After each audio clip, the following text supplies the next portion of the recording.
To get to Norwin High School's online library, first access the Norwin School District website. From here, you can choose the High School tab.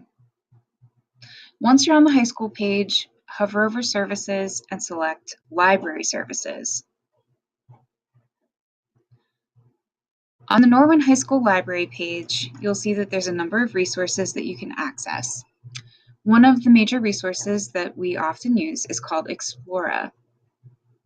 Explora is a search engine for our online databases. You do need to log in.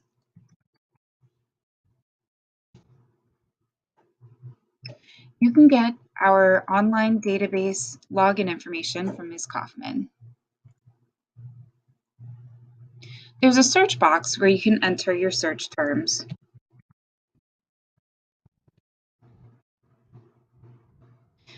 Keep in mind that it's very easy to add search terms from this. For example, if we weren't just looking for Pittsburgh history, but we were looking for Pittsburgh baseball history, we could add a Boolean search or Boolean search term like and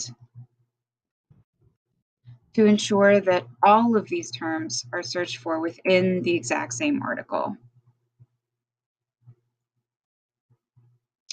Once we're here, if we're looking for resources within a particular time frame, we can change the publication date range. For historical topics, it might not be quite as necessary to change this publication date range. But for technical topics, science, really current events, we may need to change this publication date.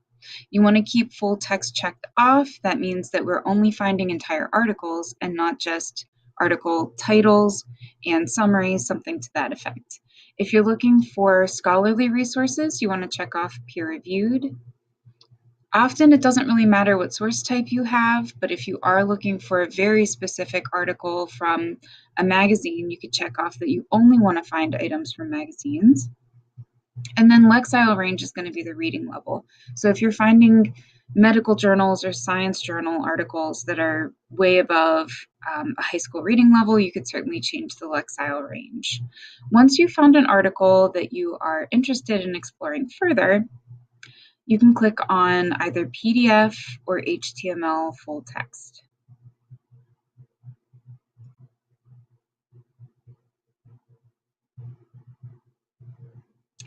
From here, there's a couple of most important tools on the right-hand side. If you're on an iPad, you're not able to print, so you can email the article to yourself. So you're able to access it very easily later. In addition to that, we have a Cite button, and when you click on that, it gives you a citation for the article. You can scroll down to whatever citation format you're required to use for this assignment, and most often we're using MLA. Please keep in mind that sometimes the citations generated by the databases are not perfect. For example, the last name of the author here, Shapiro, should not be entirely in capitals. You should only have the first letter of the last name capitalized and the first letter of the first name capitalized. So you want to double check this citation against perhaps Purdue's OWL, or we certainly do have a couple of MLA guides in print if you'd prefer to just look it up on a print article. All right, well, good luck with your research. If you have questions, ask Ms. Kaufman or your teacher.